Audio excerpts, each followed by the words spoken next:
السلام عليكم ورحمة الله وبركاته.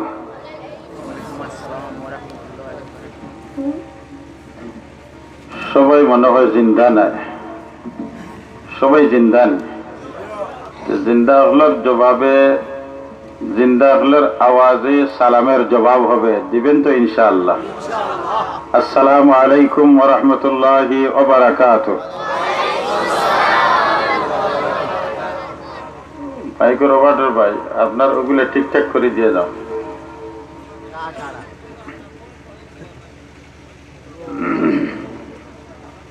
আলহামদুলিল্লাহ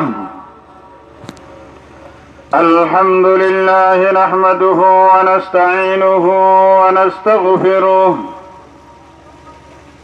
ওয়া নু'মিনু বিহি ওয়া নাতাওয়াক্কালু আলাইহি ওয়া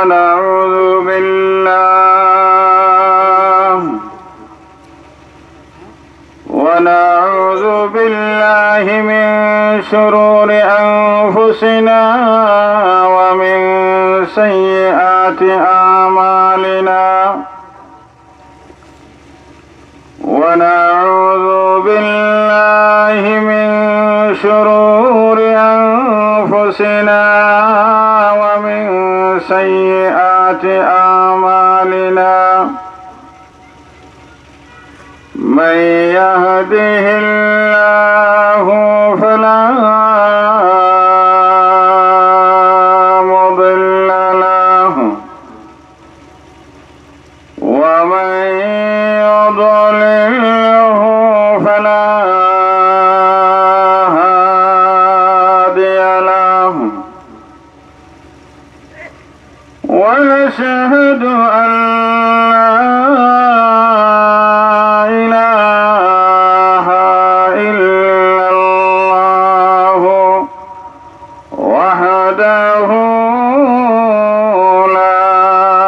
شريك له ونشهد أن سيدنا وسندنا وحبيبنا ومولانا محمدا عبده ورسوله صلى الله تعالى عليه وعلى آله وأصحابه وبارك وسلم تسليما كثيرا كثيرا. أما بعد فقد قال الله تبارك وتعالى في كلامه المجيد وفرقانه الحميد. أعوذ بالله من الشيطان الرجيم. بسم الله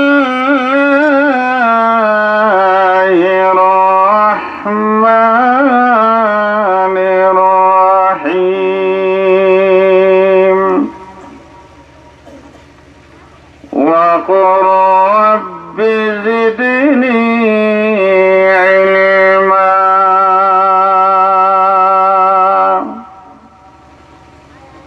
وقال تعالى قل هل يستوي الذين يعلمون والذين لا يعلمون إنما يتذكر أولو الألباب.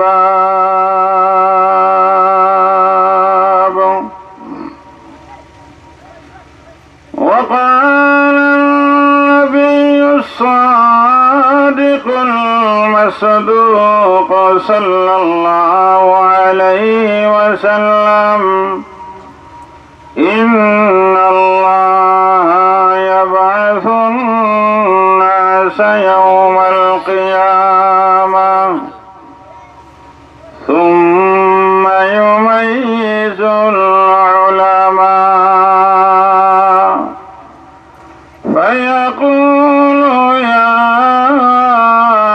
معشر العلماء، لم أضع علمي فيكم بمعذبكم، اذهبوا قد غفرت لكم. صدق الله مولانا العظيم وصدق رسوله النبي الأمي الكريم. ونحن على ذلك من الشاهدين والشاكرين، والحمد لله رب العالمين. صلى الله على سيدنا ومولانا محمد وعلى آله وصحابه وسلم। জবান খুলে নবীদের মহব্বতে আবেগে দুরূদ শরীফ পড়ি। সাল্লাল্লাহু আলা সাইয়্যিদিনা ওয়া মাওলানা মুহাম্মদ ওয়া আলা আলিহি ওয়া আসহাবিহি ওয়া সাল্লাম। বালাগাল উলা بكماله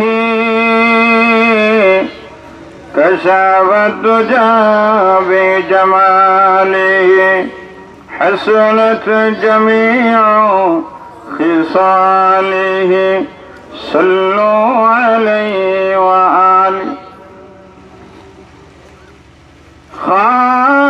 خانك كمنظر خانك منظر اے خدا دیکھا مجھے مکہ و شہر مدینہ دیکھا دے مجھے بلغ العلا بكماله كشف الدجى بجماله حصلت جميع خصاله صلوا عليه وآله. لا إله إلا الله زور سے لا إله إلا الله لا إله إلا الله.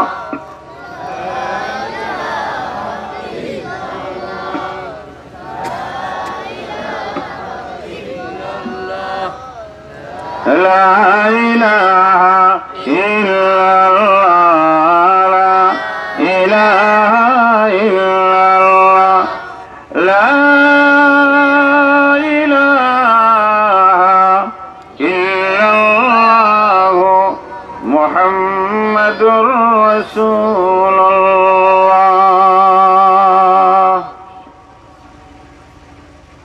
জামিয়া হুসাইনিয়া গফরনগর কর্তৃক আয়োজিত আজকের বার্ষিক ইসলামী মহাসম্মেলনের চলমান অধিবেশনের জনাব সদরে মোহতারাম,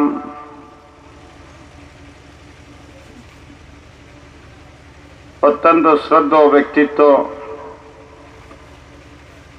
হাজার হাজার উলামায়ে কেরামের উস্তাদ, মুআজ্জাজ ও মুকাররম হযরত উলামায়ে কেরাম, মাহফিলে অবস্থানরত অত্যন্ত শ্রদ্ধাভাজন মুরব্বিয়ানে এজাম, আমার প্রাণপ্রিয় যুবক ও ছাত্র ভাইরা, পর্দার অন্তরালে অত্যন্ত সম্মানিত মা বোনেরা, সর্বপ্রথম সেই মহান রব্বুল আলামিনের অসংখ্য অগণিত শুকর আদায় করি, যিনি অত্যন্ত দয়া করে, অত্যন্ত ভালোবেসে দুনিয়ার সকল ফিতনা ফসাদ থেকে হেফাজত করে, দুনিয়ার সকল ঝামেলা থেকে হেফাজত করে, কোরআনের মাহফিলে, জান্নাতের বাগানে, জিকরুল্লাহর মাহফিলে আমাদেরকে আসার বসার তৌফিক দান করেছেন। জবান খুলে প্রাণ ভরে কলিমাতু শুকুর আদায় করি আলহামদুলিল্লাহ। আর একটু আওয়াজ দিয়ে বলে আলহামদুলিল্লাহ। বন্ধুগণ, যে মাহফিলে আমরা বসে আছি, এই মাহফিল হলো জান্নাতের বাগান, ঠিক কিনা? কোনো সন্দেহ আছে? এর মতো পৃথিবীর মধ্যে কোরআনের মাহফিল ব্যতীত অন্য কোন মাহফিল এত দামি হতে পারে না, ঠিক কিনা? বিদায় আপনার আমার নবী, বিশ্ব নবী রহমতুল লিল আলামিন সাল্লাল্লাহু আলাইহি ওয়াসাল্লাম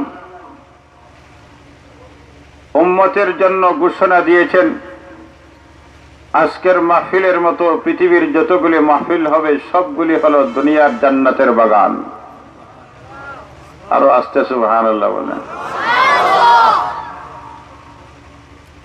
তাহলে দুনিয়ার জান্নাতের বাগান এর চেয়ে দামি মাহফিল, এর চেয়ে দামি কোন অনুষ্ঠান পৃথিবীর মধ্যে আর হতে পারে না।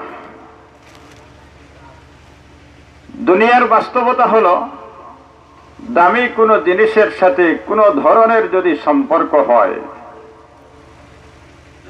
তাহলে ওই সম্পর্কের কারণে ওই ব্যক্তিটা দামি হয়ে যায়, ঠিক কিনা?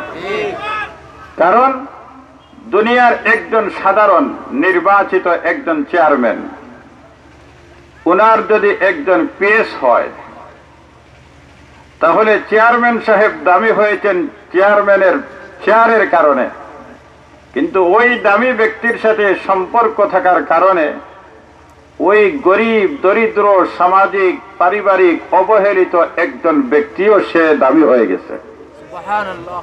আরেকটু উপরে যদি যান, নির্বাচিত একজন উপজেলার চেয়ারম্যান, ওনার যদি একজন পিএস হয়, আপনার এলাকার একটা গরিব ফ্যামিলির সদস্য, পারিবারিকভাবে তার কোনো মর্যাদা নাই, সামাজিকভাবে তার কোনো মর্যাদা নাই, কিন্তু মেহেরবানি করে উপজেলার চেয়ারম্যান উনাকে প্রাইভেট সেক্রেটারি নিয়োগ দিয়েছেন।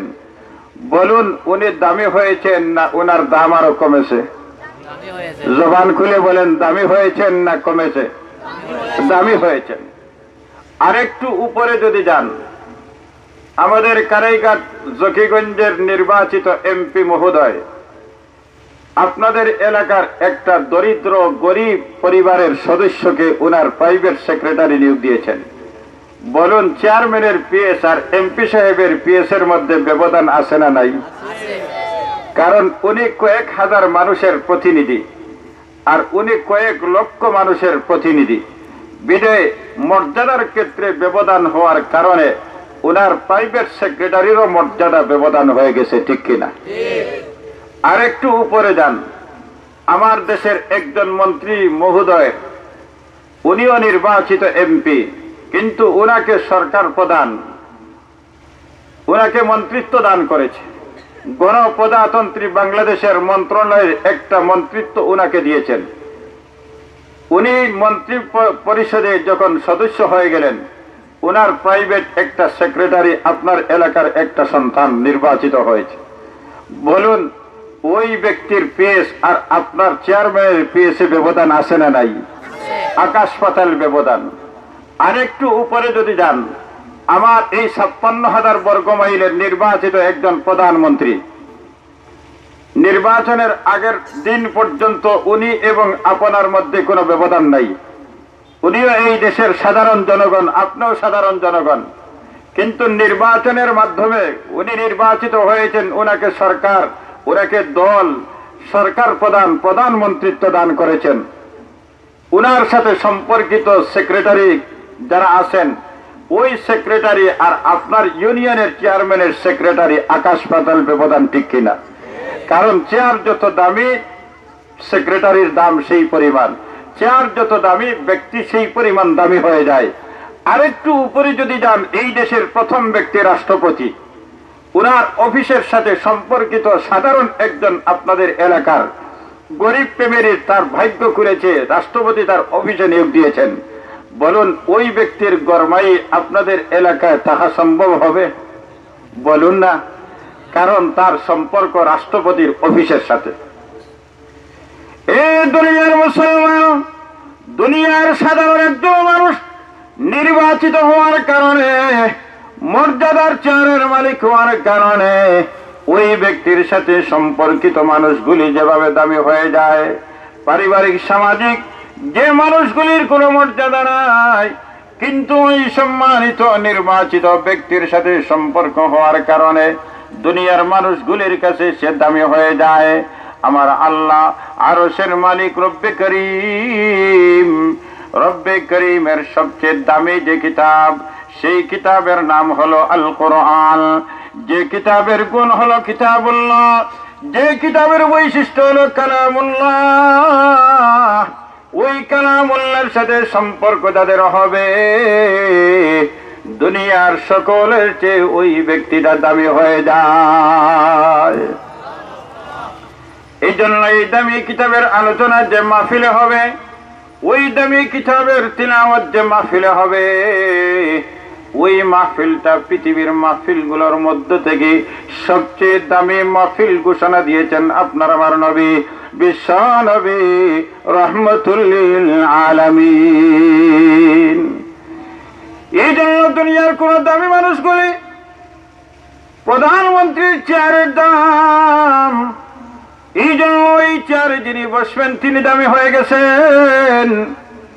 ওই দামি ব্যক্তিটা যদি জকিগঞ্জের একটা প্রোগ্রামের জন্য ঘোষণা দেয় যে আমি আগামী মার্চের 30 তারিখ জকিগঞ্জ শহরে আসব, যেই দিন ঘোষণা দিবেন ওই দিন থেকে মার্চের 30 তারিখ পর্যন্ত প্রশাসনের একটা মানুষেরও আর নিশ্চিন্তে ঘুম আসবে না, ঠিক কিনা? জবান খুলে বলেন ঠিক কিনা? কারণ ওনাদের চাকরি একদিকে আর প্রধানমন্ত্রীর ইজ্জত রক্ষা করা একদিকে। যত সময় কাছে আসবে তত প্রশাসনের ঘুম আরো হারাম হয়ে যাবে। যেই দিন নির্ধারিত 30 মার্চ আসবে, ওই দিন সিলেট থেকে নিয়ে জকিগঞ্জ শহর পর্যন্ত যে রাস্তা উনি ব্যবহার করবেন, ওই রাস্তার চতুর্দিক মাটির নিচেও যদি কোনো সমস্যা থাকে, ওই সমস্যাগুলি ওনারা বের করবে।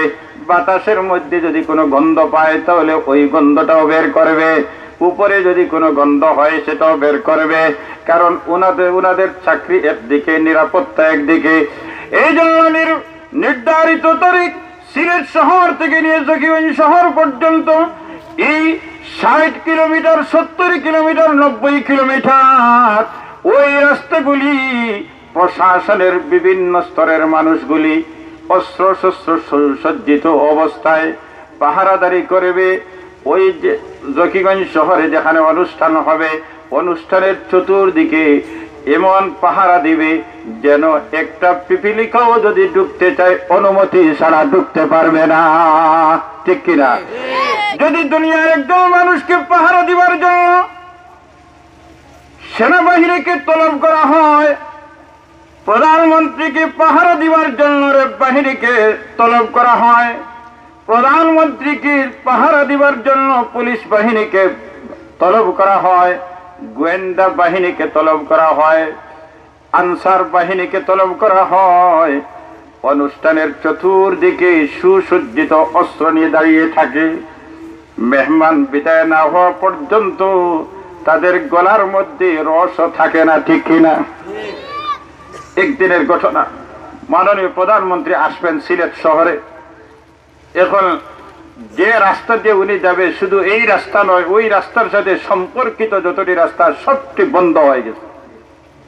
অ্যাম্বুলেন্সও বন্ধ, বিদেশ যাত্রীও বন্ধ, সবাই বন্ধ, যার যার জায়গায় দাঁড়িয়ে আছে।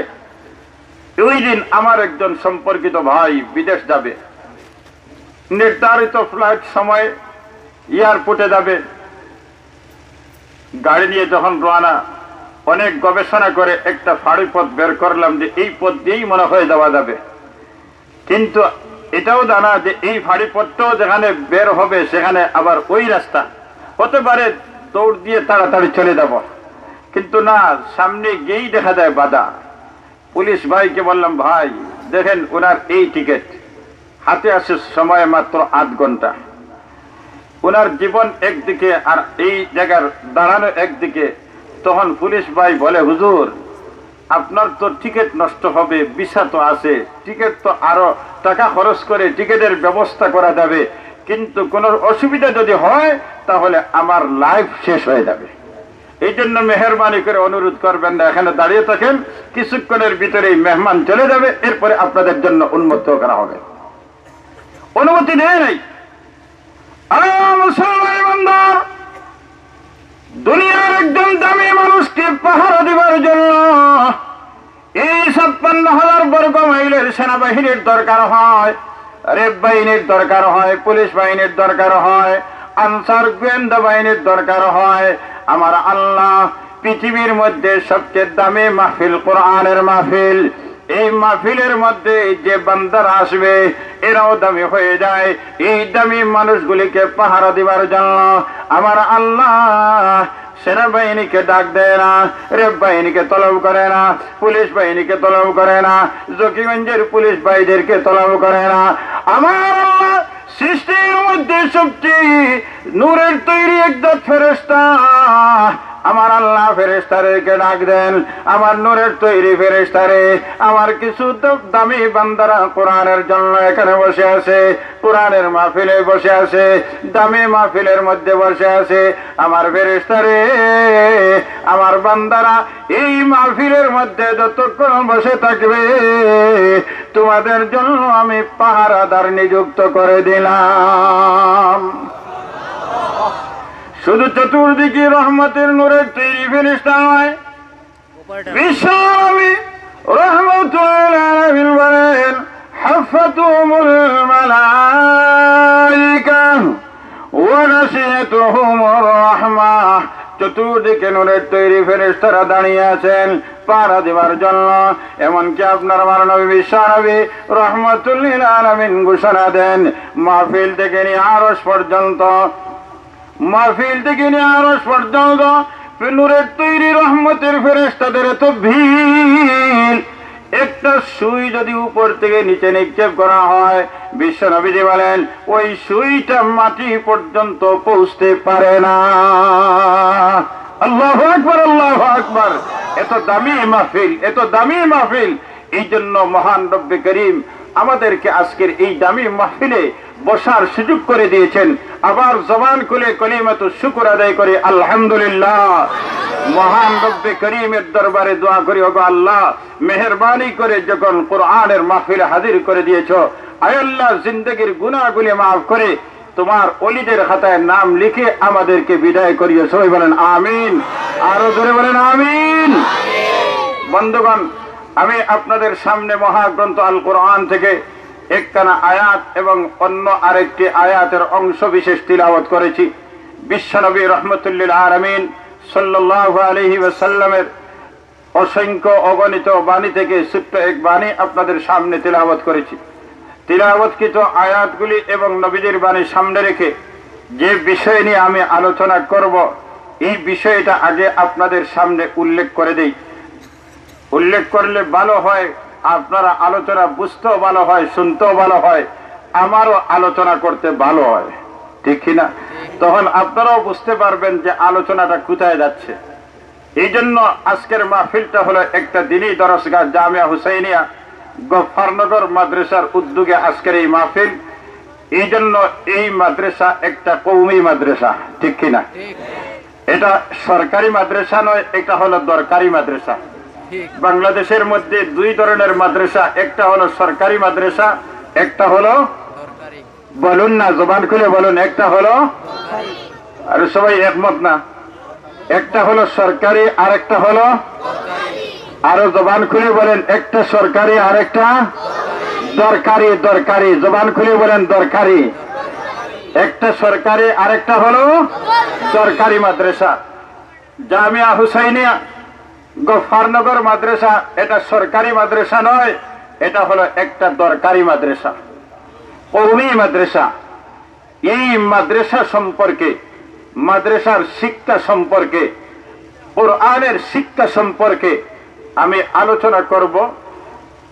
যদি এই আলোচনার মাধ্যমে আপনারা মনে করেন জামিয়া হুসাইনিয়া গফফারনগর মাদ্রাসা এটা আপনাদের দুনিয়ার জীবনে, আখিরাতের জীবনে এটা দরকারি, তখন দরকারি যখন বিশ্বাস হয়ে যাবে, দরকারি যখন প্রমাণিত হয়ে যাবে, তখন একজন মানুষ জান দিত, মাল দিত পিছে যাবে না, ঠিক কিনা? কারণ একটা মানুষ যখন দুনিয়ার লাইনে, দুনিয়ার জীবনে একটা প্রয়োজন মনে করে এই জিনিসটা আমার প্রয়োজন, তাহলে এই জিনিসটা অর্জন করতে তার জান কুরবান দেওয়ার প্রয়োজন হলে জান দেয়, মাল কুরবান দেওয়ার প্রয়োজন হলে মাল দেয়, কারণ এটা তার হলো দরকারি। আর যদি দরকারি হয় না, আমার আলোচনার মাধ্যমে যদি এটা প্রমাণিত হয় যে গফফারনগর মাদ্রাসার দরকার নেই, তাহলে আপনাদের জানও দেওয়ার দরকার নেই, মালও দেওয়ার দরকার নেই, মাহফিলেরও দরকার নেই, ঠিক কিনা? জবান খুলে বলেন ঠিক কিনা? ও মুসলমান ইমানদার, এই জন্য আসুন আমি আমার মূল আলোচনা শুরু করি। পৃথিবীর মধ্যে আমার আল্লাহ আমাদেরকে প্রেরণ করেছেন অনর্থক না কোনো উদ্দেশ্য দিয়ে? না, আপনারা কথা বলেন, এমনি প্রেরণ করেছেন না উদ্দেশ্য দিয়া? সবাই একমত। কোন উদ্দেশ্য আপনারা সবাই জানেন? কোরআনকে জিজ্ঞাসা করেন, কোরআন বলে দিবে। وما خلقت الجن والإنس إلا ليعبدون।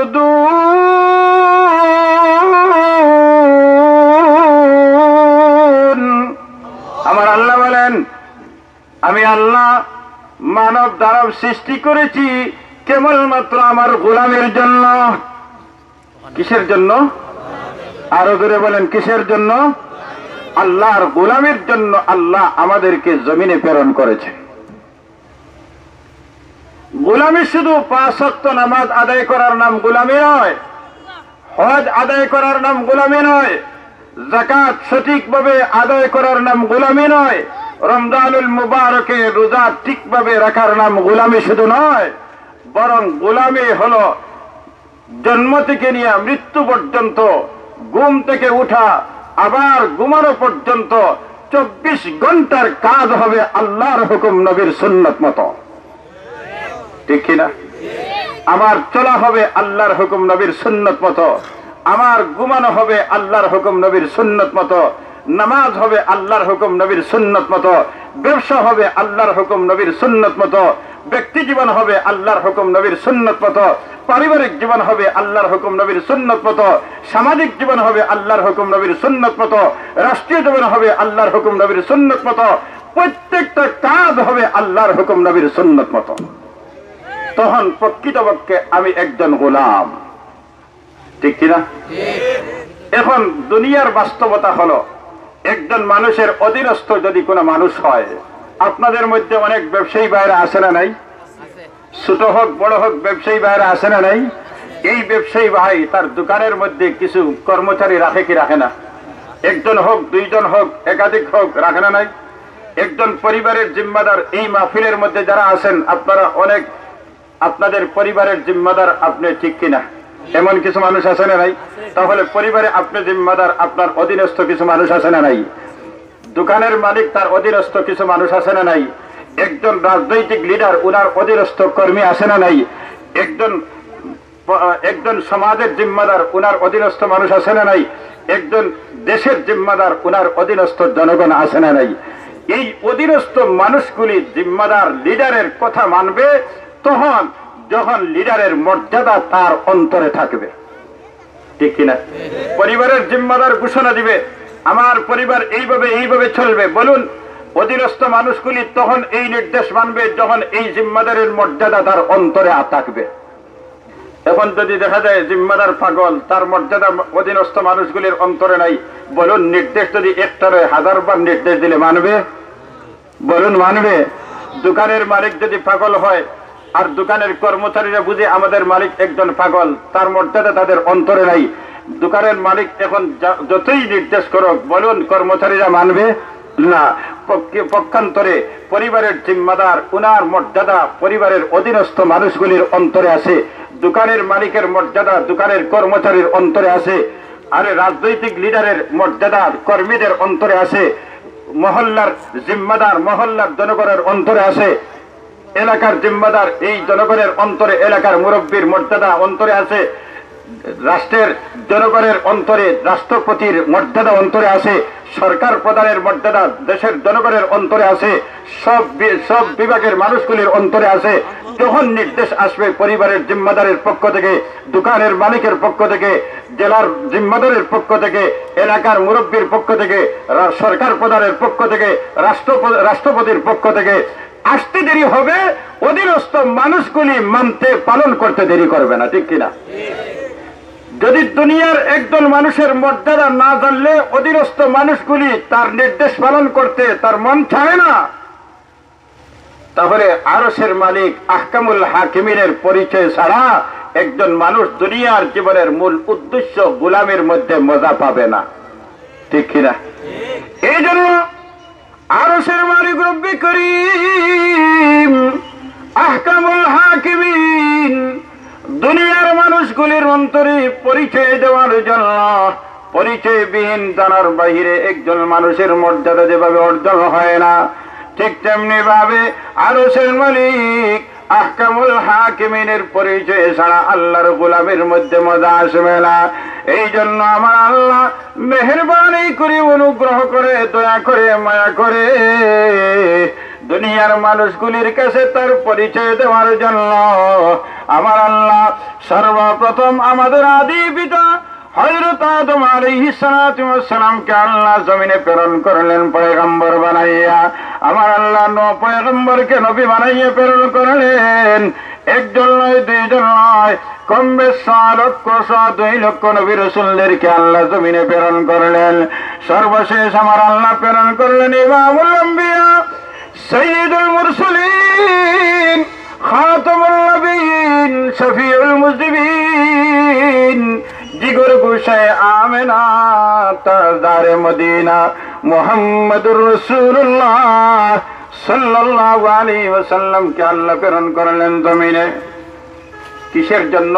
দুনিয়ার মানুষগুলির অন্তরে আল্লাহর পরিচয় দেওয়ার জন্য, ঠিক কিনা? একমাত্র উদ্দেশ্য হলো নবী রাসূলদের আগমনের কেবলমাত্র একটাই উদ্দেশ্য, আমার বান্দাবান্দীদের অন্তরের মধ্যে আমি আল্লাহর পরিচয় দেওয়া। পরিচয় দেওয়ার জন্য আল্লাহ এত নবী রাসূলদেরকে জমিনে প্রেরণ করেছে। তাহলে নবী রাসূল আমাদের অন্তরে পরিচয় দেওয়ার জন্য, আল্লাহর পরিচয় দেওয়ার জন্য কাদেরকে আল্লাহ প্রেরণ করেছেন? বলুন না কাদেরকে? আমার কথা বুঝেন না? তাহলে জবান খুলে বলেন না কাদেরকে আল্লাহ প্রেরণ করেছেন? আমার আল্লাহর নাম উচ্চারণ করেন, সবাই বলেন আল্লাহু আকবার। আরো জোরে বলেন আল্লাহু আকবার। আমাদের মালিকের নাম, আরো জোরে বলেন আমাদের মালিকের নাম। বড় ছোট মনে হয় আমাদের মালিক? ছোট না বড়? কত বড়? সীমা নাই, মহান। আমার আল্লাহ যেমন মহান, আল্লাহর নাম তেমন মহান। আমার শরীরের সব শক্তি উজাড় করে আমার মালিকের নাম উচ্চারণ করব। আমাদের মালিকের নাম, জবান খুলে বলেন মালিকের নাম। সবাই বলেন আল্লাহু আকবার। মালিককে ডাক দেন ইয়া আল্লাহ, ইয়া আল্লাহ। তাহলে আপনাদের জবানে তো পাওয়ার আছে, তাহলে জবান খুলেন না কেন? আমার আল্লাহ নবী রাসূলদেরকে প্রেরণ করেছেন কেবলমাত্র একটা উদ্দেশ্য। বলুন এই উদ্দেশ্যটা কি? বলুন না। আল্লাহর পরিচয় দেওয়ার জন্য। কিসের জন্য? আল্লাহর পরিচয় দেওয়ার জন্য। আদম পয়গম্বর আসতেন জমিনে কিসের জন্য? আল্লাহর পরিচয় দেওয়ার জন্য। নূহ পয়গম্বর আসতেন কিসের জন্য? আল্লাহর পরিচয় দেওয়ার জন্য। ইব্রাহিম খলিলুল্লাহ আসতেন কিসের জন্য? আপনার আমার নবী বিশ্ব নবী রহমতুল্লিল আলামিনের আগমন কিসের জন্য? আল্লাহর পরিচয় দেওয়ার জন্য। এখন পরিচয় দিতে হলে আর পরিচয় মানতে হলে শিক্ষার বিকল্প পরিচয় হয় না, ঠিক কিনা? আমার কাছে একজনের পরিচয় দিবেন আপনি, তাহলে পরিচয় দিতে হলে ওনার জন্ম থেকে নিয়ে আমার সাথে সাক্ষাৎ পর্যন্ত, ওনার নাম, ওনার বাড়ি, ওনার বাবা, ওনার মা, ওনার জন্ম কোথায়, ওনার থানা কোথায়, উপজেলা কোথায়, উনি কোথায় লেখাপড়া করছেন, মক্তব কোথায়, মাদ্রাসা কোথায়, কোন সালে উনি টাইটেল দিয়েছেন, এইভাবে সবগুলি পরিচয় আমার কাছে দিবেন, ঠিক কিনা? তাহলে একজন মানুষের পরিচয় পেতে হলে ওই ব্যক্তির ব্যাপারে শিক্ষা ছাড়া, ইলম ছাড়া আল্লাহর পরিচয় অর্জন সম্ভব নয়, ঠিক কিনা? ইলম ছাড়া, শিক্ষা ছাড়া আল্লাহর পরিচয় এটা সম্ভব নয়। এই জন্য শিক্ষা হলো দুই প্রকার। শিক্ষা কয় প্রকার? মাদ্রাসা যেভাবে দুইটা, একটা হলো সরকারি, একটা হলো দরকারি। শিক্ষাও দুই প্রকার। একটা হলো দুনিয়ার শিক্ষা, যাকে বলা হয় জাগতিক শিক্ষা, আর আরেকটা শিক্ষা হলো আরশের শিক্ষা, আসমানি শিক্ষা, কোরআনী শিক্ষা, ধর্মীয় শিক্ষা, ইলমুল ওহীর শিক্ষা, কওমি মাদ্রাসার শিক্ষা। ঠিক বললে ভালো করে ঠিক বলবেন। আল্লাহ হয়তো আমি তো ঠিক বলতেছি, ঠিক না? ঠিক বললে ভালো করে, খান খাওয়া লাভ নাই। তাহলে আল্লাহর পরিচয় দেওয়ার জন্য কম বেশি 2 লক্ষ নবী রাসূল জমিনে আগমন করেছেন। আল্লাহর পরিচয় দেওয়ার জন্য শিক্ষা ছাড়া আল্লাহর পরিচয় হবে না।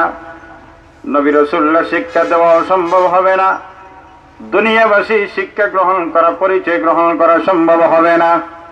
এখন আসুন একটা কথা, আমার পরিচয় দিতে হলে এক ধরনের জ্ঞানের দরকার আছে না নাই? এখন আমাকে যদি পরিচয় দেওয়ার জন্য আসমান থেকে ইলম আনার দরকার হয় তাহলে তো হবে না। আমাকে পরিচয় দেওয়ার একটা লেভেল আছে শিক্ষার।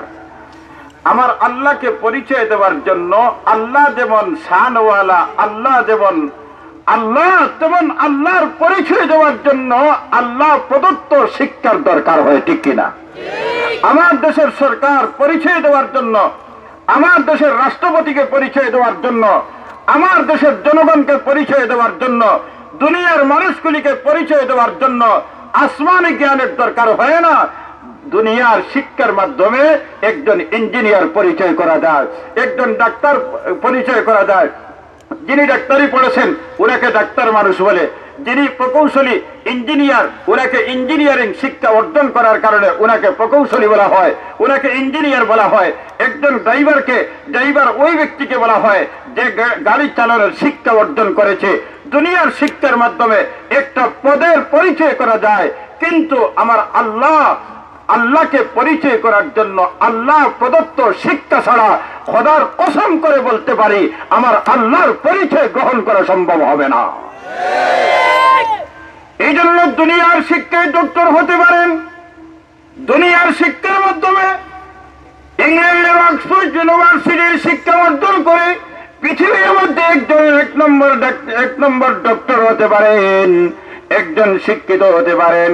কিন্তু খোদার কসম করে বলতে পারি অক্সফোর্ড ইউনিভার্সিটির শিক্ষার মাধ্যমে আরশের মালিক রহমান রহিমের পরিচয় সম্ভব হবে না। এই জন্য আমার আল্লাহকে পরিচয় দেওয়ার জন্য অসংখ্য নবী রাসূলদেরকে আল্লাহ প্রেরণ করেছেন। ওই পরিচয় কেমনে দিবেন? এই জন্য আমার আল্লাহ আসমানি 104 খানা কিতাব জমিনে প্রেরণ করেছেন। 104 খানা কিতাবের মধ্যে 100টা কিতাব ছোট ছোট কিতাব যাকে সহিফা বলা হয়, আর 4টা কিতাব বড়, যার মধ্যে তাওরাত, ইনজিল, জবুর, আল কোরআন। এই 104 খানা কিতাব আমার আল্লাহ জমিনে প্রেরণ করেছেন। 100 সহিফা ছোট ছোট কিতাব বিভিন্ন নবীকে আমার আল্লাহ কোন নবীকে 30টা দিয়েছেন, কোন নবীকে 40টা দিয়েছেন, কারো জন্য 10টা দিয়েছেন। কিন্তু নবী রাসূলদের মধ্যে শ্রেষ্ঠ 4 জন নবী। মুসা কলিমুল্লাহর জন্য আল্লাহ তাওরাত দিলেন, দাউদ পয়গম্বরের জন্য আল্লাহ জবুর কিতাব দিলেন, ঈসা রূহুল্লাহর জন্য আল্লাহ ইনজিল কিতাব দিলেন, আমার আপনার নবীর জন্য আমার আল্লাহ আল কোরআন দিয়েছেন। আদম পয়গম্বর আসমানি জ্ঞানের মাধ্যমে উম্মতদেরকে জানিয়েছেন, আল্লাহর পরিচয় দিয়েছেন। নূহ পয়গম্বর আসমানি জ্ঞানের মাধ্যমে উম্মতদেরকে পরিচয় দিয়েছেন। ইব্রাহিম খলিলুল্লাহ উম্মতদেরকে আসমানি জ্ঞান দ্বারা আল্লাহর পরিচয় দিয়েছেন। ঈসা রূহুল্লাহ ইনজিল কিতাবের মাধ্যমে মানুষগুলিকে আল্লাহর পরিচয় দিয়েছেন। আপনার আমার নবী বিশ্ব নবী রাহমাতুল লিল আলামিন উম্মতদেরকে আল্লাহর পরিচয় দিয়েছেন আল কোরআনের মাধ্যমে। তাহলে আদম পয়গম্বরের অন্তরে ছিল আসমানে ইলম, সকল নবী রাসূলদের অন্তরে ছিল আসমানি জ্ঞান। এই জন্য আসমানি জ্ঞান যার যে পরিমাণ ছিল সেই পরিমাণ আল্লাহর পরিচয় ছিল, ঠিক কিনা? আমার পরিচয় আমার গফফারনগর মাদ্রাসার মুহতামিম সাহেবের কাছে আমার পরিচয় যেমন, গফফারনগর মাদ্রাসার অন্যান্য শিক্ষকের কাছে আমার পরিচয় এই পরিমাণ নয়, ঠিক কিনা? এই গফফারনগর এলাকার জনগণের অন্তরে আমার পরিচয় সেই পরিমাণ নয়, কারণ উনার যে পরিমাণ ইলম, উনার যে পরিমাণ জানার বিষয়বস্তু, সেই পরিমাণ উনার অন্তরে আমার মহব্বত। আপনাদের কাছে আমার পরিচয় নাই বিধে আপনাদের অন্তরে আমার ব্যক্তিগতভাবে আমার মহব্বত এক আনাও নাই, ঠিক কিনা? কারণ জানলে চিনলে অন্তরে মহব্বত হইত, এখন জানা নেই চিনা নাই, কেমনে মহব্বত হবে?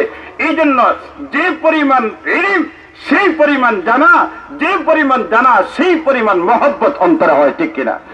এই জন্য আদম পয়গম্বরের সময় পৃথিবীর মধ্যে সবচেয়ে পরিচয় ছিল আদম পয়গম্বরের কাছে আল্লাহর পরিচয়, কারণ আদম পয়গম্বর সিনার মধ্যে আল্লাহর ইলম ছিল।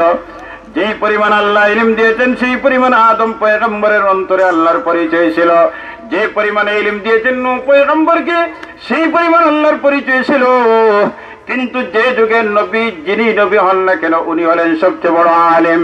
আদম পয়গম্বরের যুগে উনি সবচেয়ে বড় আলেম, নূহ পয়গম্বরের যুগে উনি সবচেয়ে বড় আলেম, ইব্রাহিম খলিলুল্লাহর যুগে উনি সবচেয়ে বড় আলেম, মুসা কলিমুল্লাহর যুগে উনি সবচেয়ে বড় আলেম, ঈসা রূহুল্লাহর সময় উনি সবচেয়ে বড় আলেম।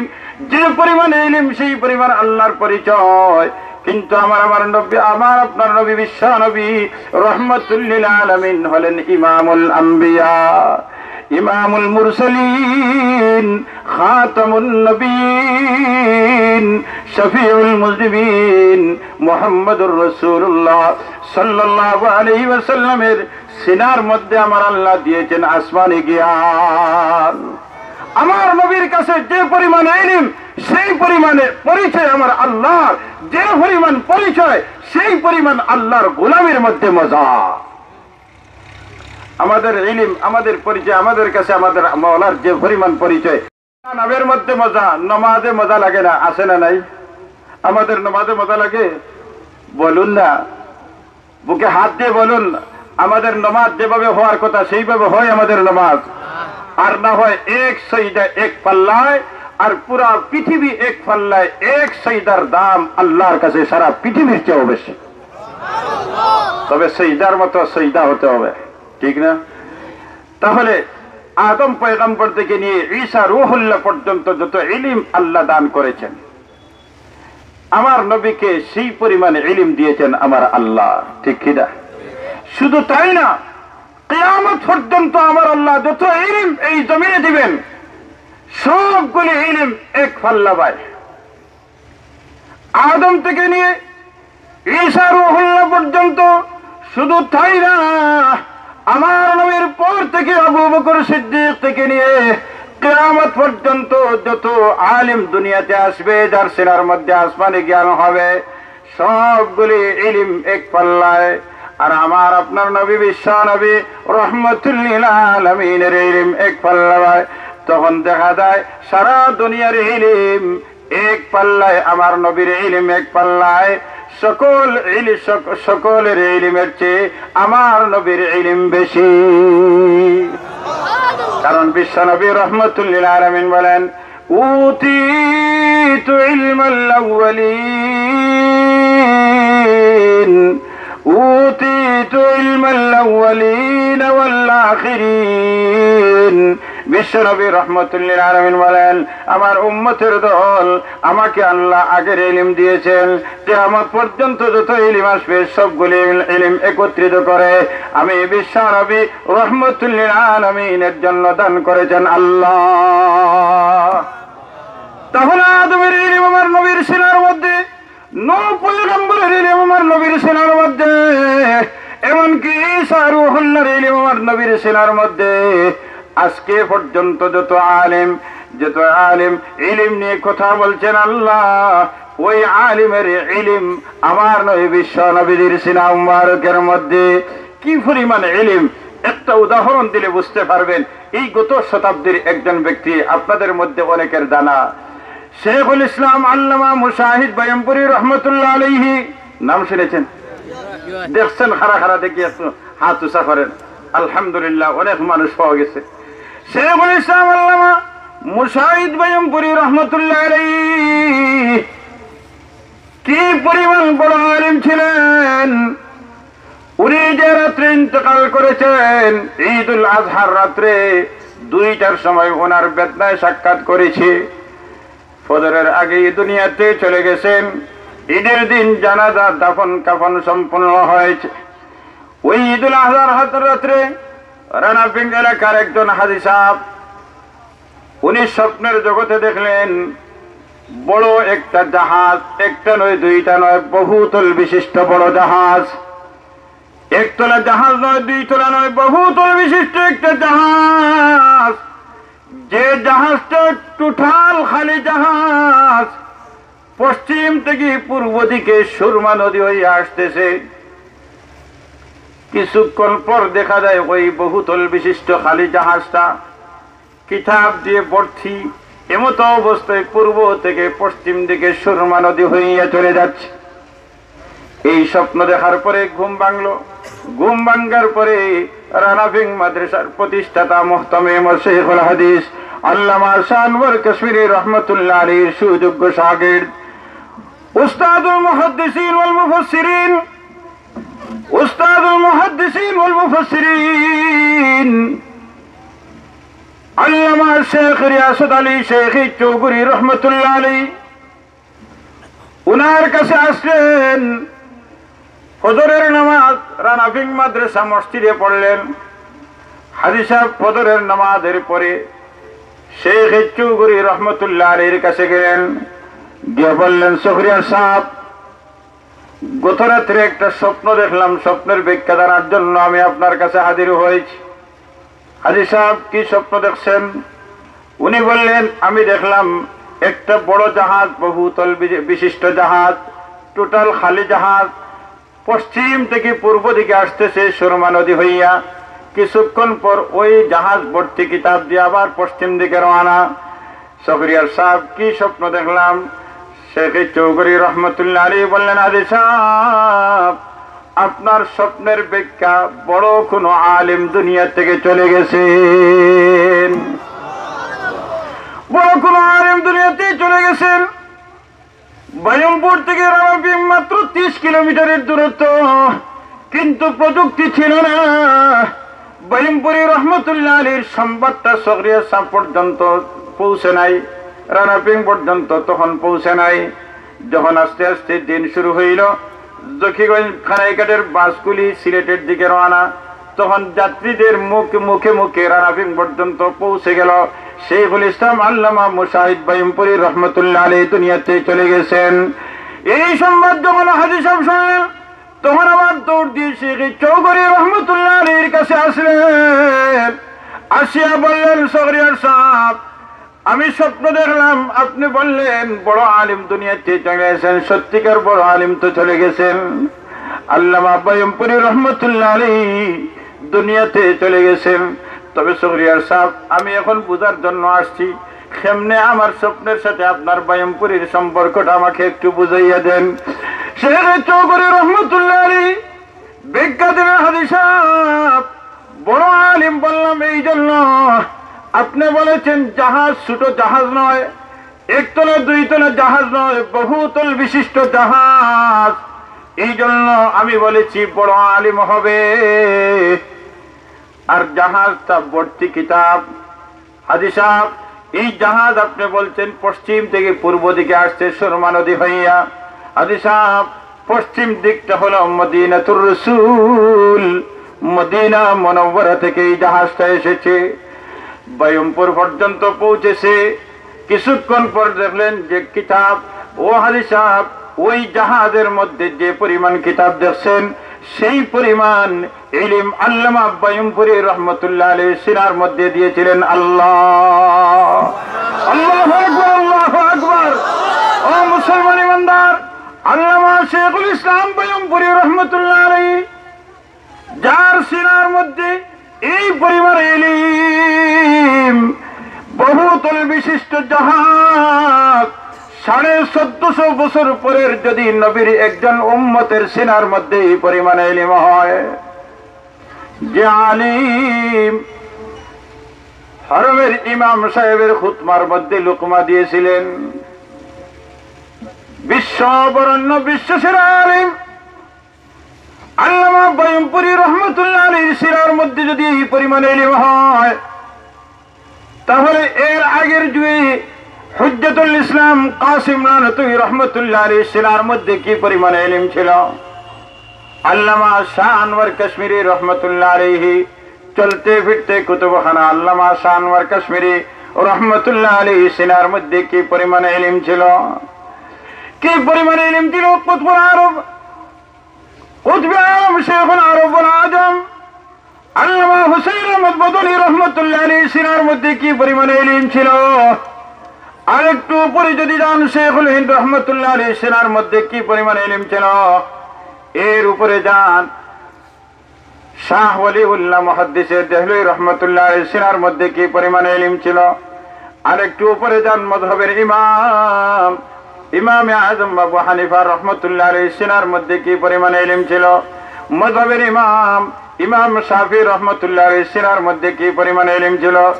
মযহাবের ইমাম ইমাম মালিক রহমতুল্লাহ আলাইহি সিনার মধ্যে কি পরিমাণ ইলম ছিল। মযহাবের ইমাম ইমাম মালিক রহমতুল্লাহ আলাইহির আহমদ ইবনে হাম্বল রহমতুল্লাহ আলাইহি সিনার মধ্যে কি পরিমাণ ইলম ছিল। আরেকটু উপরে যান, হাসান বসরি রহমতুল্লাহ আলাইহি সিনার মধ্যে কি পরিমাণ ইলম ছিল। আরেকটু উপরে যান, আবু বকর, ওমর, ওসমান, আলী রাদিয়াল্লাহু তাআলা আনহুম আজমাইনের সিনার মধ্যে কি পরিমাণ ইলম দিয়েছিলেন আমার আল্লাহ। রাইসুল মুফাসসিরিন আব্দুল্লাহ ইবনে আব্বাস রাদিয়াল্লাহু তাআলা আনহুর সিনার মধ্যে কি পরিমাণ ছিল ইলম। আরেকটু উপরে যান, সাইয়্যিদুল কাউনাইন খাতামুন নবিয়্যিন ইমামুল আম্বিয়া ইমামুল মুরসালিন মুহাম্মাদুর রাসূলুল্লাহ সাল্লাল্লাহু আলাইহি ওয়াসাল্লামের সিনার মধ্যে কি পরিমাণ ইলম। এত ইলম পাওয়ার পরে আমার আল্লাহ বিশ্ব নবী রহমাতুল আলামিনকে সম্বোধন করে বলেন, বন্ধু মুহাম্মদ ওকুল, বলুন আপনি আমার বন্ধু বলুন, রব্বি, হে আমার প্রভু, আমার প্রতিপালক, জিদনি ইলমা, আল্লাহ আমার ইলম বাড়াইয়া দাও, আমার ইলম বাড়াইয়া দাও। বন্ধু আপনি বলেন, মুকুল, রব্বি জিদনি ইলমা, ও মালিক, আমার প্রভু, আমার প্রতিপালক, আমার সিনার মধ্যে ইলম বাড়াইয়া দাও, ইলম বাড়াইয়া দাও। কারণ ইলম যত বেশি হবে আল্লাহর পরিচয় তত বেশি হবে। ইলম যদি 10% হয় আল্লাহর পরিচয় 10%, ইলম যদি হয় 90% আল্লাহর পরিচয় 90%, ইলম যদি হয় 100 ভাগ আল্লাহর পরিচয় হবে 100 ভাগ।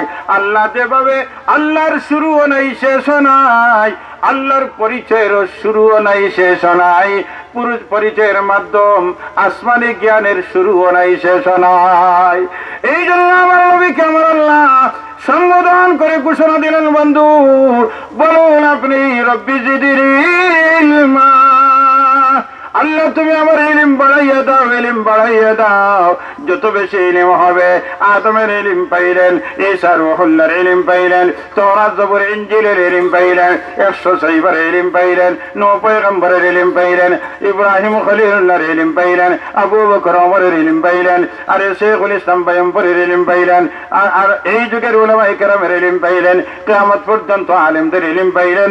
এত ইলম পাওয়ার পরে আমার আল্লাহর পরিচয় শেষ হয় নাই। আমার আল্লাহ জানিয়ে দিলেন, ও বন্ধু মুহাম্মদ বলুন, রব্বি জিদনি ইলমা, আল্লাহ আমার ইলম বাড়াইয়া দাও, বাড়াইয়া দাও। আল্লাহু আকবার, আল্লাহু আকবার।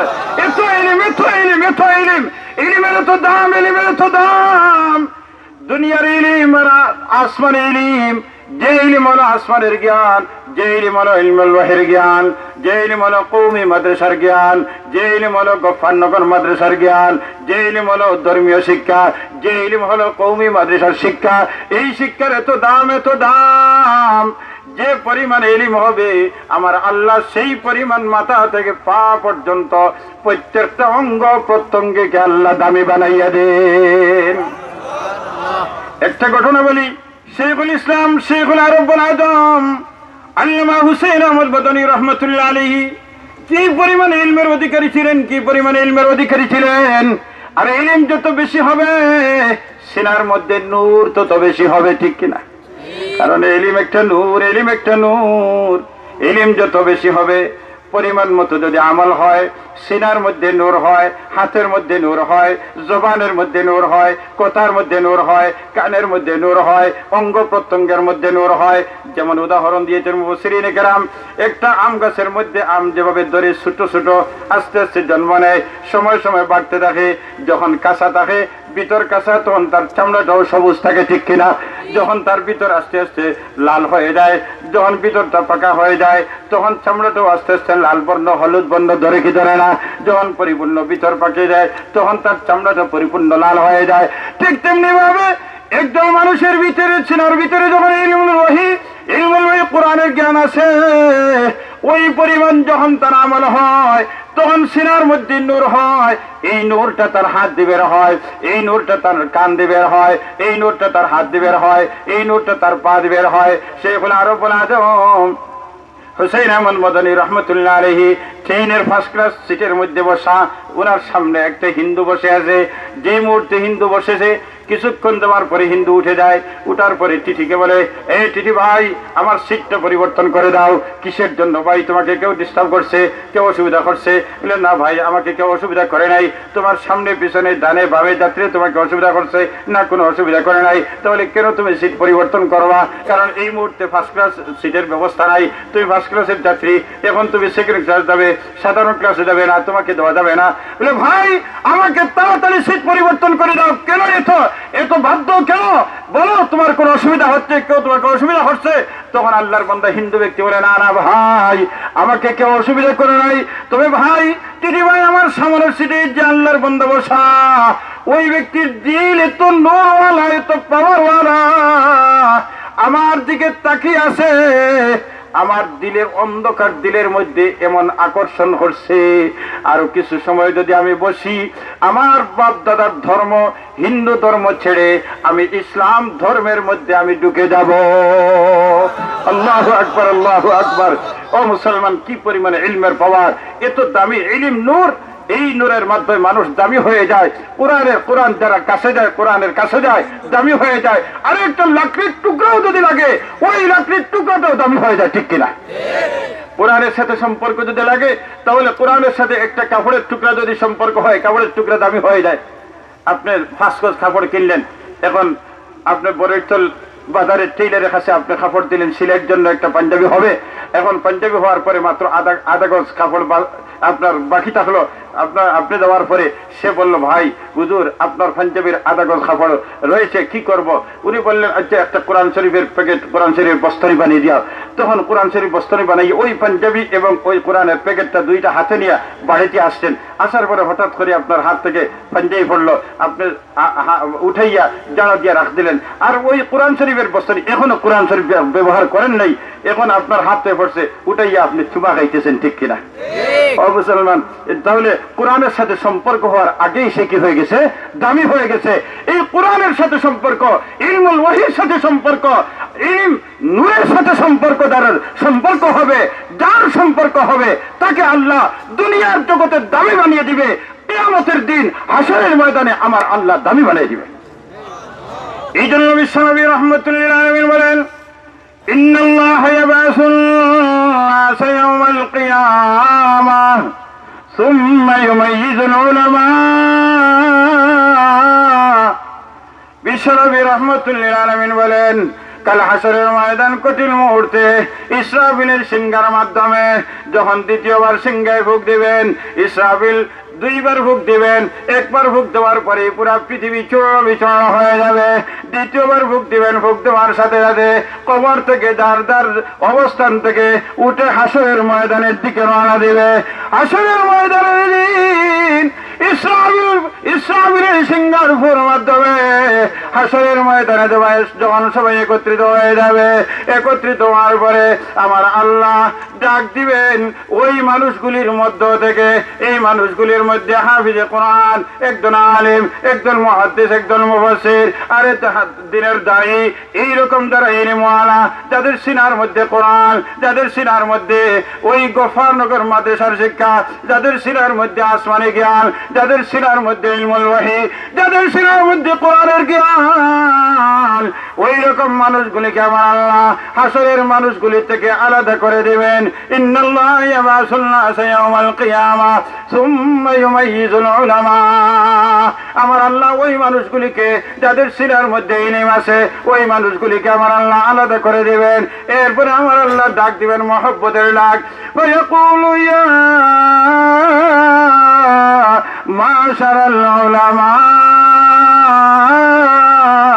ويقول يا معشر العلماء।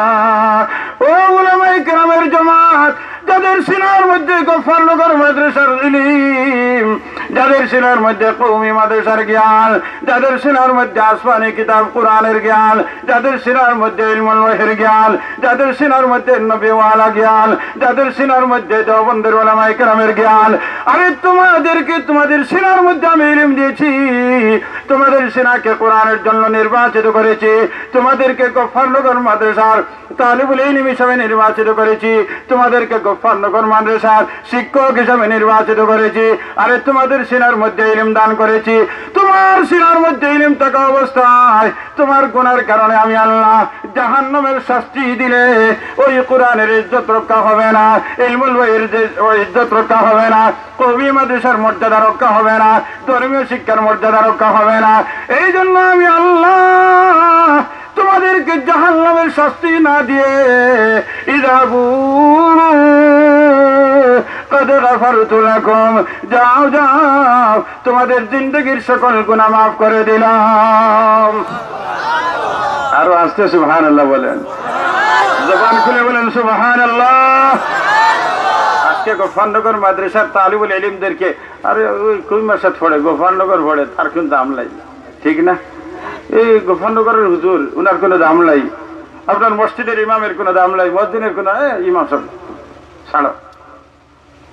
যেই দিন আমার আল্লাহ ওই দামি আপনাদের কাছে অপরিণত মানুষগুলিকে যেই দিন আমার আল্লাহ দামি বলে ঘোষণা দিবেন, যেই দিন আমার আল্লাহ গুনাহ মাফির ঘোষণা দিবেন, আমার বান্দা বান্দিরে তোমাদের সিনার মধ্যে ইলম দিয়েছি, তোমাদের সিনার মধ্যে কোরআন দিয়েছি, ওই কোরআনের ইজ্জত নষ্ট হবে, জাহান্নামের শাস্তি যদি আমি আল্লাহ দেই, আমার কোরআনের মর্যাদা রক্ষা হবে না, আমার ইলমের মর্যাদা রক্ষা হবে না। যাও যাও ওই কোরআনের বরকতে, কওমি মাদ্রাসার বরকতে, গফরনগর মাদ্রাসার বরকতে জিন্দেগীর গুনাহগুলি মাফ করে দিলাম, যাও যাও তোমরা জান্নাতে চলে যাও। ওই ঘোষণা যেদিন হবে, ওই দিন গফরনগর মাদ্রাসার এক তালিবুল ইলম হাফিজ কোরআন, ওই গফরনগর মাদ্রাসার একজন আলিম শিক্ষক জান্নাতের সুসংবাদ পাইয়া জান্নাতের দিকে রওনা। আবার গফরনগর এলাকার একজন মুরব্বী হাজী সাহেব, উনি 2019 সালের জানুয়ারির 17 তারিখ মাহফিলে কিছু সাহায্য করেছিলেন। ওই ব্যক্তি জিন্দেগির গুনার কারণে জাহান্নামী হইয়া হাসরের ময়দানে উঠলেন। আমার আল্লাহ ওই হাজী সাহেবকে জাহান্নামী লাইনে দাঁড় করাইলেন। আর ওই গফরনগর মাদ্রাসার তালিমুল ইলম, গফরনগর মাদ্রাসার আলিম, গফরনগর মাদ্রাসার মুহতামিম সাহেবকে আমার আল্লাহ জান্নাতি বানাইয়া যখন ঘোষণা দিলেন, তখন আমার আল্লাহ জানাইয়া দিবেন, আল্লাহ ডাক দিবেন, আমার ফেরেশতারে গফরনগর মাদ্রাসার তালিবুল ইলমকে সোজাসুজি চকিগঞ্জ তোমরা নিয়ে যাইও না, একটু তোমরা চারহাই হইয়া সড়ক বাজার হইয়া আটকাম হইয়া এরপরে তোমরা চকিগঞ্জ নিয়ে যাও। এ ফেরেশতারে আমার জান্নাতি মেহমানকে সোজাসুজি জান্নাতে নিয়ে যাইও না, একটু ঘুরাইয়া ওই জাহান্নামী লাইন দিয়া লাইনের পাশ দিয়া জান্নাতে নিয়ে যাও। কিন্তু ওই 2019 সালের জানুয়ারি 17 তারিখ হাজী সাহেব যে সদকা করেছিলেন, ওই সদকা আমার আল্লাহ অন্তর থেকে বুলাইয়া দিয়েছেন। ওই গফরনগর মাদ্রাসার তালিবুল ইলমের যে সাহায্য করা হয়েছিল, ওই সাহায্য তালিবুল ইলমের সিনা থেকে আল্লাহ বুলাই দিয়েছেন। যেই মুহূর্তে আমার আল্লাহ ওই দুইজনের 2টা চোখ 4টা চোখ যখন একত্রিত হবে, মুহূর্তের ভিতরে আমার আল্লাহ দুইজনের সিনার মধ্যে 2019 সালের জানুয়ারির 17 তারিখের ঘটনা স্মরণ করিয়ে দেবেন। আরে ওই হাজী সাহেব 2019 সালের 17 জানুয়ারি উনি তো 1000 টাকা দিয়েছিলেন গফরনগর মাদ্রাসায়। ওই 1000 মুহতামিম সাহেব খরচ করে আমাদের জন্য ফোনার ব্যবস্থা করেছিলেন। ওই দিন ওই 1000 টাকা দিয়ে মোমবাতি কিনেছিলেন। ওই মোমবাতির আলো দিয়ে আমরা কোরআনের 1 পৃষ্ঠা মুখস্থ করেছিলাম। আরে ওই হাজী সাহেব তো ওই হাজী সাহেব মুহূর্তে আল্লাহর বান্দা হাফিজে কোরআন ওই মাদ্রাসার তালিবুল ইলম দৌড় দিয়ে যায়, হাজী সাহেবের হাতে ধরবে, ধরিয়া বলবে, হাজী সাহেব আপনার অবস্থা কেমন? হাজী সাহেব বলবে, আরে দেখো না 2 হাতের মধ্যে এনকাম লাগানো, আরে জাহান্নামের টিকিট আমার ভোগেছে। আরে দেখো না জাহান্নামের লাইনের মধ্যে। ওই হাফিজে কোরআন বলবে, না না না, জাহান্নামে যেতে পারবে না, আপনার 1000-এর কারণে মোমবাতির আলো দিয়ে কোরআন মুখস্থ করেছিলাম, 2 লুকমা ভাত খেয়েছিলাম, আরামে ঘুমানোর ব্যবস্থা হয়েছিল, না না জাহান্নামে যেতে পারবে না। হাজী সাহেবের 2টা হাত ধরে ওই হাফিজে কোরআন আদালতে যেমন আল্লাহর আদালতে রব্বে করিমের দরবারে যখন যাবে, যাওয়ার পরে বলবেন, গো আল্লাহ, ও আহকামুল হাকিমিন, ও কাহ্হার মালিক, যে কোরআনের বরকতে আমাকে জান্নাত দিলা, যে কোরআনের কারণে জান্নাতের টিকিট আমাকে দিলা, ওই কোরআন আমি যাদের মাধ্যমে আমরা পেয়েছি। গফরনগর মাদ্রাসায় যখন পড়েছিলাম, তখন ওই হাজী সাহেবের 1000-এর মাধ্যমে অন্তত 1টা পৃষ্ঠা আমি কোরআন মুখস্থ করেছিলাম। ও আল্লাহ, ওই কোরআনের বরকতে আমি জান্নাত পেলাম, কিন্তু যাদের কারণে কোরআন আমি পেলাম, ওই হাজী সাহেবের অর্থের বিনিময়ে আজকে হাজী সাহেব জাহান্নামে যাবে, আমি জান্নাতে যাব, হবে না। মালিক রে, আমি সুপারিশ করতেছি, হাজী সাহেবকে মাফ করে আমার সাথে বানাইয়া আরেকটা টিকিট দিয়ে দাও, জান্নাতে যাওয়ার ব্যবস্থা করে দাও। নতুবা যদি জান্নাত দাও না মালিক রে, তাহলে জান্নাতের টিকিট আমার ক্যান্সেল করে জাহান্নামে আমাকে হাজী সাহেবের সাথে বানাইয়ে দিয়ে দাও। এই আবেদন শোনার পরে আমার আল্লাহ ডাক দিয়ে বলবেন, আমার জান্নাতি মেহমান রে, আমি তো ওই আল্লাহ, আমার শান হলো জাহান্নাম থেকে উদ্ধার করে জান্নাতের টিকিট দেবো। আমি আল্লাহর শান, আমি আল্লাহর শান নয়, জান্নাতের টিকিট ক্যান্সেল করে জাহান্নামে দেওয়া আমার কাছে সব আমানত ছিল, সব কিন্তু আমি জানি। ফামাইয়ামাল মিসকাল যাররাতিন খায়রান ইয়ারা ওয়া মান ইয়ামাল মিসকাল যাররাতিন শাররান ইয়ারা। যারা পরিমাণ দুনিয়ার জীবনে কেউ ভালো কাজ করলে আমি আল্লাহর কাছে পাবে, আর যারা পরিমাণ যদি গুনাহ করে তো আমার কাছে পাবে, তাও হাসরের ময়দান দেখতে পাবে। আমার বান্দারে, আমার কাছে সংরক্ষিত ছিল, কিন্তু আমি বলেই দিয়েছিলাম আমার বান্দার সেনা থেকে, যাও যাও, কোরআনের বরকতে আমি আল্লাহ তার জিন্দগির সকল গুনাহ মাফ করে দিলাম, তোমার সাথী বানাইয়া জান্নাতের মালিক বানাইয়া দিলাম। আল্লাহু আকবার, আল্লাহু আকবার, জবান খুলে বলেন আল্লাহু আকবার। ও মুসলমান ইমানদার, এই জন্য আজকের দিনের সাহায্য সহযোগিতা আল্লাহ বেকার করবেন না, ঠিক কিনা? কাজে লাগবে তো, কাজে লাগবে। তাহলে এই মাদ্রাসার দরকার আছে কিনা? জবান খুলে বলেন আছে কিনা? কারণ এই মাদ্রাসার ইলম দিয়েই জান্নাতে যেতে হবে। এই মাদ্রাসাগুলি যখন জমিনে থাকবে না, তখন এই জমিনের কোনো দরকার আল্লাহর থাকবে না। এই জন্য এই মাদ্রাসা কিয়ামত পর্যন্ত আল্লাহ তাআলা কায়েম দায়েম রাখেন। সকলে বলে আমিন। সবাই রাখতে রাজি আছেন তো ইনশাআল্লাহ? শেখে ফক্কে নাই দেখি হাতটা উঁচা করেন। মাশাআল্লাহ, দেখা যায় ফক্কে নাই আও দোনো পাওয়া যায়। এমন একটা মুহূর্ত যদি কেউ আল্লাহ দাবি করে গোলাম পাইব, ঠিক কিনা? রাসূল দাবি করলে